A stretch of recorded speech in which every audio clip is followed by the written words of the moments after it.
Hello dears, പുതിയൊരു വീഡിയോയിലേക്ക് സ്വാഗതം. ഇന്ന് ഞാൻ ഉണ്ടാക്കാൻ പോകുന്നത് നല്ലൊരു ഉള്ളിത്തീയലാണ്. അപ്പോൾ ഏതാണ്ട് ഒരു കപ്പോളം ഉള്ളി ഞാൻ നന്നാക്കി വൃത്തിയാക്കി വെച്ചിട്ടുണ്ട്.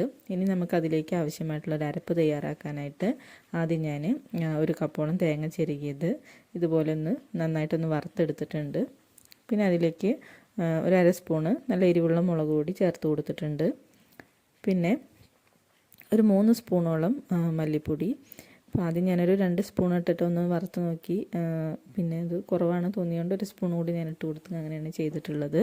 അപ്പോൾ അത് നന്നായിട്ടൊന്ന് ആ എണ്ണയിൽ അല്ലെങ്കിൽ ആ ഒരു തേങ്ങയിൽ നന്നായിട്ട് നമുക്ക് അതും കൂടി ഒന്ന് വറുത്ത് മൂപ്പിച്ചെടുക്കാം. അപ്പോൾ നമ്മൾ ഇത് അരയ്ക്കുന്ന സമയത്ത് അല്ലെങ്കിൽ നല്ലൊരു മണവും ഒക്കെ നമുക്ക് കിട്ടും ഈ ഒരു തേങ്ങയുടെ കൂടെ തന്നെ വറുത്തെടുത്താൽ. അപ്പോൾ ഏതാണ്ടെല്ലാം വറവായിട്ടുണ്ട്. ഇനി നമുക്ക് നന്നായിട്ടൊന്ന് അരച്ചെടുക്കാം.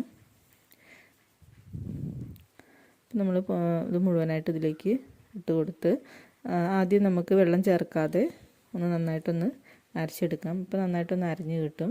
പിന്നെ ഒന്നുകൂടി ഒന്നൊന്ന് തിക്കായി കിട്ടാൻ വേണ്ടിയിട്ട് നമ്മൾ കുറച്ച് വെള്ളം ഒഴിച്ച് ആ ഒരു വറുത്ത എണ്ണയൊക്കെ പട കൂട്ടി നമ്മൾ കുറച്ച് വെള്ളം ഒഴിച്ച് നന്നായിട്ട് ഇതുപോലെ ഒന്ന് പേസ്റ്റാക്കി നമുക്ക് അരച്ചെടുക്കാം. ഇനി നമുക്ക് തീയലുണ്ടാക്കാനായിട്ട് നല്ല അടി കട്ടിയുള്ള ഇതുപോലുള്ളൊരു ചീനച്ചട്ടി എടുക്കാം. അതിനുശേഷം എണ്ണ ഒഴിച്ചു കൊടുക്കുക. പിന്നെ ഒരു അര സ്പൂണോളം കടുക് ഇട്ട് കൊടുത്തിട്ടുണ്ട്.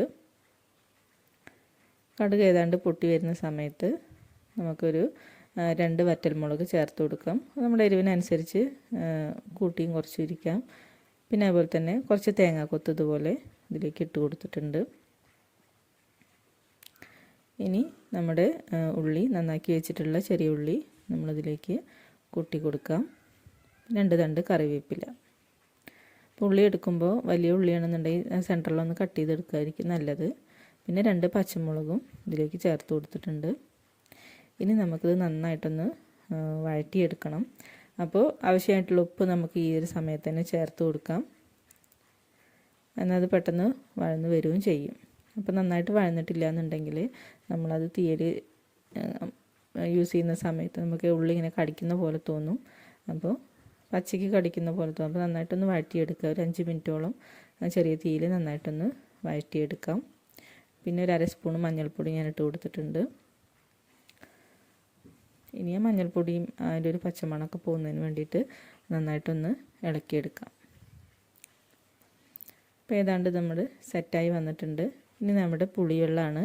അപ്പോൾ ഒരു നാരങ്ങ വലുപ്പത്തിൽ ആ ഒരു സൈസുള്ള പുളിങ്ങയാണ് ഇതിലേക്ക് ഇട്ട് കൊടുത്തിട്ടുള്ളത്.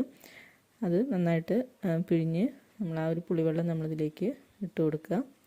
ഏതാണ്ട് തിളച്ച് വരുന്ന സമയത്ത് നമ്മുടെ അരപ്പ് നമുക്കിതിലേക്ക് ചേർത്ത് കൊടുക്കാം.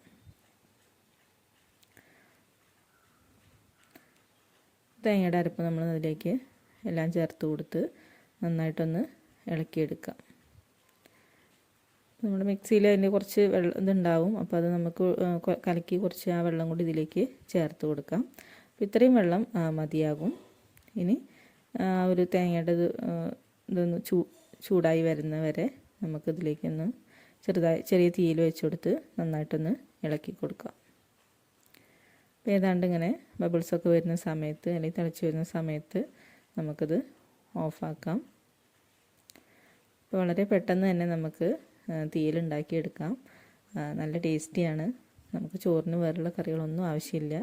ഈ ഒരു തീയൽ മാത്രം മതി.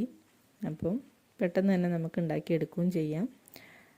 അപ്പോൾ റെസിപ്പി എല്ലാവർക്കും ഇഷ്ടമായെന്ന് വിചാരിക്കുന്നു. വീഡിയോ ഇഷ്ടമായെങ്കിൽ ഒന്ന് ലൈക്ക് ചെയ്യുക. ആദ്യമായിട്ടാണ് കാണുന്നതെങ്കിൽ ഒന്ന് സബ്സ്ക്രൈബ് ചെയ്യുക. റെസിപ്പി എല്ലാവരും ഒന്ന് ട്രൈ ചെയ്ത് നോക്കുക. എല്ലാവർക്കും ഇഷ്ടമാവും. Thank you.